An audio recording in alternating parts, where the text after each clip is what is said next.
बाकी महाराष्ट्रात दुसरा एकही सिन्सिअर मंत्री नाही। संबंधित मंत्री बसत नाहीत, सचिव बसत नाही, कशा करता अधिवेशन हवंय? कोणी महाराष्ट्राच्या लोकांचे दुःख ऐकायची? अधिकाऱ्यांना दुःख बसून काय चेंबर मध्ये बसून लोकांची दुःख काढतात काय अधिकाऱ्यांना? डोक्यावर बसलेले अधिकारी सगळे या सरकारच्यामुळं। अध्यक्ष महोदय, मंत्री महोदयांनी उपस्थितच राहायचं नाही हे फार चुकीचं आहे।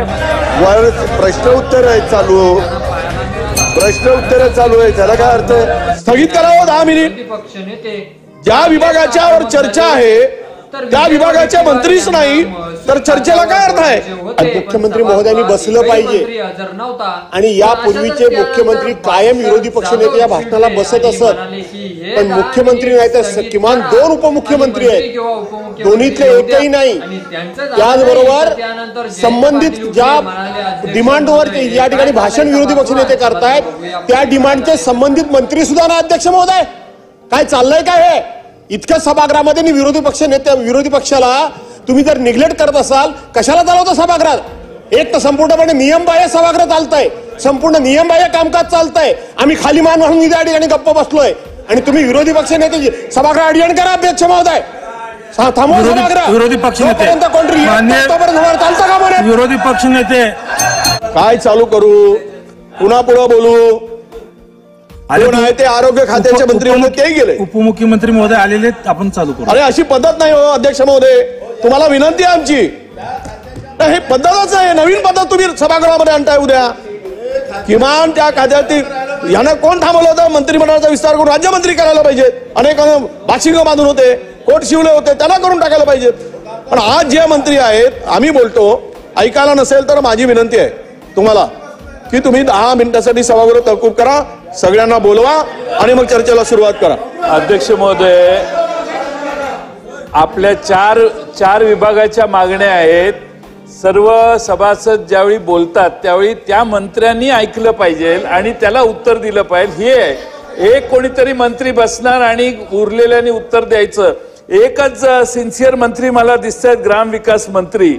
बाकी महाराष्ट्रात दुसरा एकही सिन्सिअर मंत्री नाही आणि त्यामुळे महसूल, सार्वजनिक आरोग्य आणि महिला बालविकास या मंत्री महोदयांना आपण अध्यक्ष महोदय बोलवावं आणि कृपा करून ते आल्याशिवाय चर्चा कशी चालू करता येईल आपल्याला?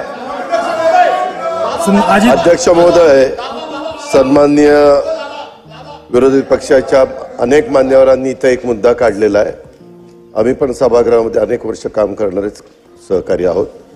माझी आपल्याला विनंती आहे की आता गिरीश महाजन साहेबांनी सांगितलं तसं 1 वाजता वरचं सभागृह क्वेश्चन आवरचं संपणार आहे। मी इथं स्वतः त्याची नोंद करतोय। जयंतराव पाटलांनी जे सांगितलं की ते नसताना काय, प्रत्येक खात्याच्या त्यांच्या ऑफिसची एक व्यक्ती इथं नोंद घेत असते आणि त्यांनी विचारलेल्या प्रश्नाला रिप्लायमध्ये उत्तर येणार आहे ह्याची खात्री आम्ही देतो। ग्रामविकास खात्याचे मंत्री स्वतः आहेतच आणि शेवटी अर्थसंकल्प मीच मांडलेला आहे, त्याच्यामुळं अनुदान हे जे काही विभाग आहेत ह्या सगळ्याला म्हणजे माझ्या संमतीनं मुख्यमंत्र्यांच्या संमतीनं झालेलं आहे। त्याच्यावर सामुदायिक जबाबदारी म्हणून आमच्यावर ही जबाबदारी आहे। मी थोडा बाहेर गेलेलो होतो, कुठं गेलेलो होतो ते विरोधी पक्ष नेत्याला माहिती आहे, कारण सुरुवातीच्या मीटिंगमध्ये विरोधी पक्ष नेते पण आमच्याबरोबर होते। मला फक्त तिथं उशीर लागला, तुम्ही तुमचं काम झाल्यानंतर लवकर आला, मला तिथं जरा वेळ लागला। आता आलोय मी, आता 3 वाजेपर्यंत कुठं जात नाही, इथं आता चर्चा सुरू करावी अशी सभागृहाला विनंती। विरोधी पक्ष नेते, तुम्ही बसता हे मान्य आहे। 2014 सालापासून आणखीन एक, या पूर्वीच्या 2014 पासूनच्या सरकारनं आणखीन एक प्रथा बिघडवलेली आहे। ज्या वेळेला महत्वाच्या विषयावर चर्चा असायची त्यावेळेला या लॉबीमध्ये त्या खात्याचे सचिव बसलेले असायचे। मी स्वतः पाहिलंय। 1995 सालापासून मी सभागृहात आहे। 2014 पासून ही प्रथा बिघडली आहे। एकही सचिव बसत नाही। लॉ अँड ऑर्डरची चर्चा असायची त्यावेळेला डीजी बसायचे, मुंबईचे कमिशनर बसायचे। आता मंत्री उत्तर काय देतात की ते चेंबरमध्ये बसून ऐकतात, चेंबरमध्ये बसून। हे सगळे अधिकाऱ्यांचे ह्यांनी लाड करून संपूर्ण राज्याचं प्रशासन बिघडवण्याचं काम 2014 पासून सुरू झालंय। हे साफ चुकीचं आहे। संबंधित मंत्री बसत नाहीत, सचिव बसत नाही, कशा करता अधिवेशन हवंय? कुणी दखल घ्यायची? कुणी महाराष्ट्राच्या लोकांचे दुःख ऐकायची? अधिकाऱ्यांना दुःख बसून काय चेंबरमध्ये बसून लोकांची दुःख काढतात काय अधिकाऱ्यांना? कशा करता हे लाडवलंय अधिकाऱ्यांना? शासनाने- डोक्यावर बसलेले अधिकारी सगळे या सरकारच्या मुळे, आणि मग ही सुधारणा पण करण्याची गरज आहे अध्यक्ष महोदय. अधिकाऱ्यांनी लॉबीत येऊन बसलं पाहिजे, ऐकलं पाहिजे, लोकांच्या व्यथा समजून घेतल्या पाहिजेत. महाराष्ट्र काय आहे तो इथं बघून घेतला पाहिजे. अधिकाऱ्यांना एवढं लाडवायचं काय कारण आहे? गॅलरीत कोण बसणार याचा आम्ही विषय काढला नाही. सन्माननीय उपमुख्यमंत्री म्हटले की प्रत्येक डिपार्टमेंटचा एक एक माणूस असतो म्हणून त्याचा उल्लेख झाला. आमचा आग्रह आहे, शेवटी हे शेवटचं अधिवेशन आहे, शेवटच्या मागण्या आहेत आणि त्यामुळं अध्यक्ष महोदय सभागृहात जे सदस्य बोलतात किमान अंदाज तरी येईल मंत्री महोदयांना की काय खरे प्रश्न आहेत. नाही सगळे प्रश्न सोडवले तर ठीक आहे, पण अध्यक्ष महोदय मंत्री महोदयांनी उपस्थितच राहायचं नाही हे फार चुकीचं आहे आणि त्यामुळे सभागृह स्थगित करावं 10 मिनिटासाठी आणि सगळ्या मंत्री महोदयांना बोलवावं.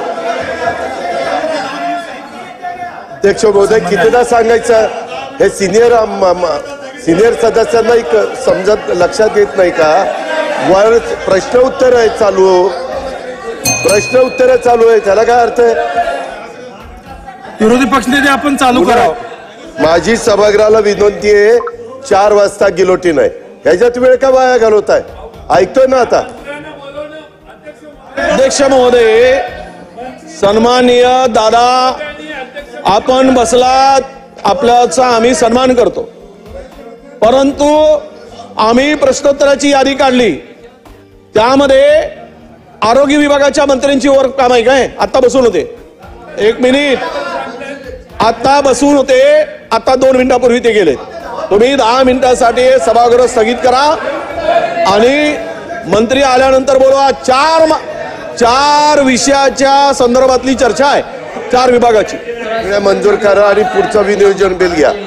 त्यांना बोलायचं नाही, आमची तयारी आहे.